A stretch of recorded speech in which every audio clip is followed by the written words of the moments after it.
কাজটা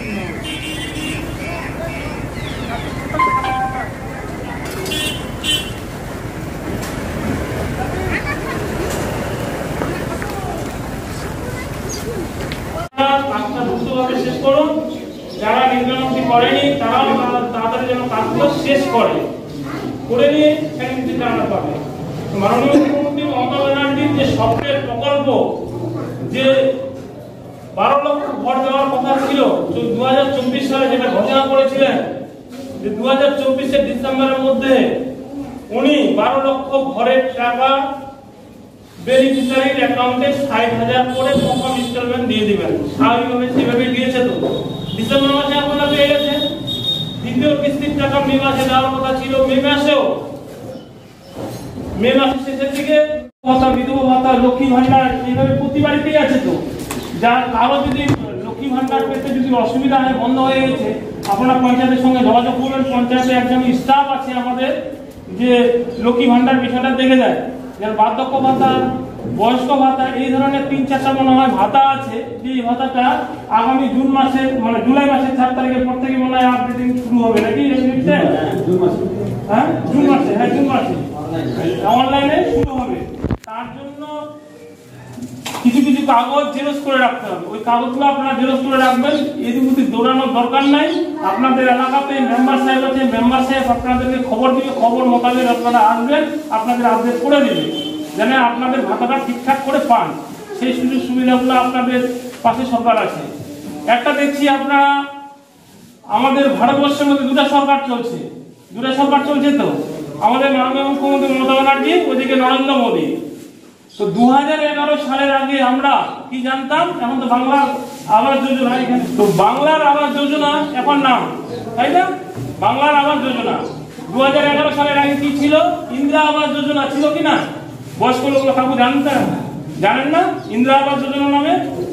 হ্যাঁ, ইন্দিরা আবাস ছিল। তারপরে কি করলো? 2014 সালের পরে প্রধানমন্ত্রী আবাস যোজনা।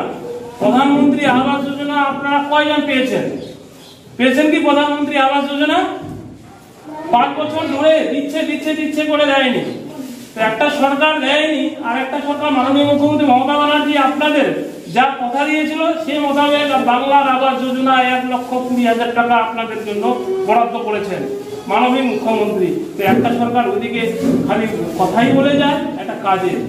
এইভাবে করে সরকার, আমাদের রাজ্য সরকার যেভাবে করে আপনাদের পাশে দাঁড়িয়েছে, এইভাবে করে আপনারাও যেভাবে করে কাজে এগিয়ে যাচ্ছেন, সেটা এগিয়ে যাওয়ার জন্য আপনাদের আবেদন অনুরোধ করব।